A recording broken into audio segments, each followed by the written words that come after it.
Hello and welcome back to another 3 a.m. production video. This week it's New Year's, so Happy New Year's. So instead of throwing a New Year's party, we will have a tea party instead and travel down a rabbit hole into a wonderland of trivia and art.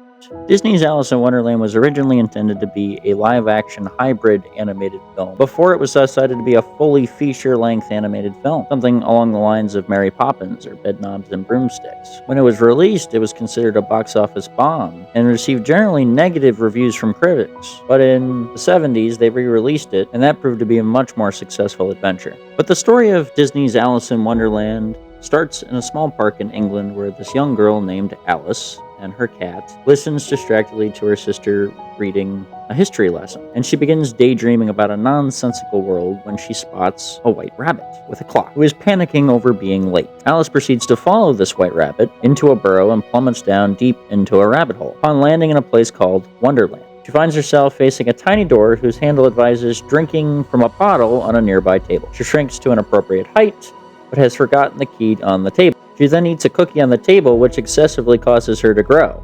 Becoming very upset by the changes of her state, she begins to cry and floods the room with her tears. She drinks from the bottle once more and seemingly sails away in the bottle out the keyhole and into an ocean in Wonderland. She continues to follow the white rabbit, encountering a series of characters like Tweedledee and Tweedledum, who tells her a story of the walrus and the carpenter. She finds herself growing into a house that is seemingly about to be burned down, and she uses it a carrot to escape. I'm sure that works for Bugs Bunny too. Following the trail, she meets some flowers that seem friendly at first, but then eventually banishing her, considering her to be a weed. She meets the caterpillar, who's smoking and is enraged at how small she is, even though they're roughly about the same height. Finally finding herself in the woods, lost and alone, she's trying to decide of which way to go.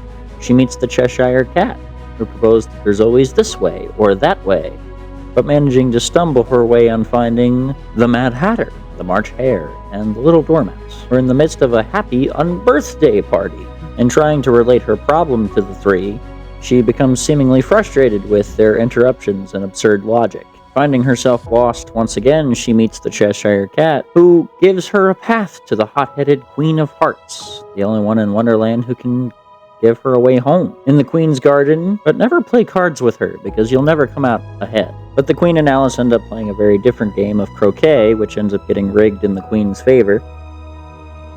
The Cheshire Cat appears and wreaks havoc, playing pranks on the Queen, framing Alice. As the Queen is about to sentence her to her death, the king steps in and offers the idea of a trial. The madness ensues at the trial as the Cheshire Cat freaks out one of the witnesses, and Alice has to escape. As she reaches the doorknob in which she first came from, she can look through it and see herself in a dream, and returns home. Now, Walt Disney was very familiar with Lewis Carroll's books, being Alice's Adventure in Wonderland and Through the Looking Glass, having read them in school as a boy. When he was still in Kansas working on his Laugh-O-Gram studio, one of the produced short films that they created was Alice's Wonderland, which featured a live-action girl interacting with an animated world.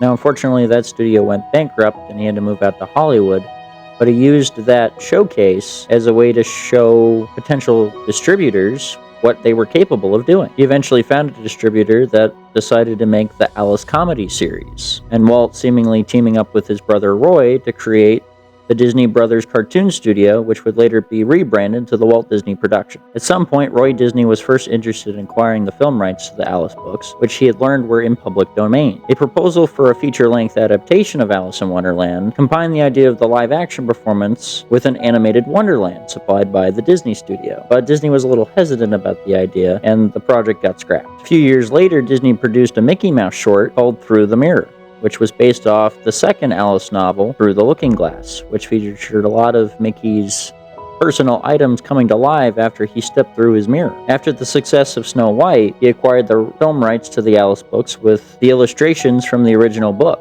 attached, and officially got the title of the film registered. He then hired a storyboard artist to develop the story. But seemingly those storyboard panels were deemed too hard to animate and more complex, so they once again shelved the project. It eventually got brought up again, but due to the underperformance of Pinocchio and Fantasia, as well as World War II cutting off the cinema market, the bank as well as the government put a limit of what kind of shorts and movies that Walt could produce at the time. Eventually, they unshelved the project, and in order to retain some of Carroll's imaginative poems from the book, he commissioned some songwriters to compose to be used in the film. Over 30 potential songs were written, but not all of them got used. Some of them were even recycled into later Disney movies like Peter Pan and Cinderella. It became the first Disney theatrical film to be shown on television, as it was the second installment of the Magical World of Disney show. Now, there were a lot of characters that they designed that were in the book that never made it into the movie. They seemingly cut those segments. But also they created a character of their own, the doorknob, created so that way Alice could bounce her ideas off instead of just monologuing to the audience. One of the more popular characters from this movie being the zany Mad Hatter, who was voiced by Ed Wynn. The Mad Hatter was drawn to resemble him, and animators used reference footage of the actor to work with while they were animating. But that footage was created post-recording,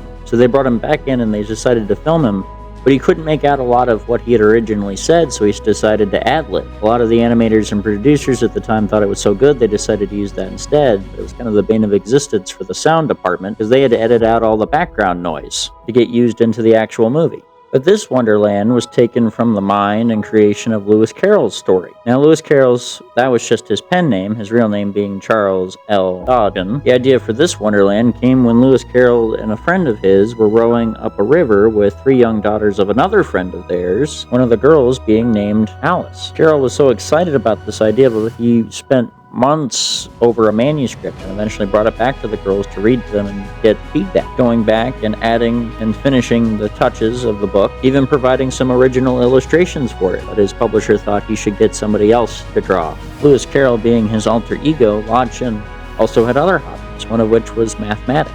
Even contributed to the idea of symbolic logic. He was attributed with some of the most earliest modern use of a truth tree, which contains a fixed set of rules for producing trees from a given logical formula. But what is math without defining chaos? It was often suggested that a lot of the characters in this book are based off real-life people. For example, the Hatter is referenced in possibly a caricature of an Oxford furniture dealer, or the Dormouse telling a story of 3 little sisters, which were all anagrams for the name of Alice's sisters that Carroll had taken out on the river that day. The Mock Turtle speaks of a drawing master, which could be a reference to an art critic that used to come to the girls' houses to teach them how to draw and paint. The Mock Turtle also sings a song, which was a parody of a song that the girls sang for Carroll. Bill the Lizard may be paying tribute to a British Prime Minister of the time, but these particular rabbit holes can never be proven, as we can't ask them directly. Thanks for falling down the rabbit hole with me, and remember to lift up your left foot this New Year's Eve so you start off on the right one. Until next time.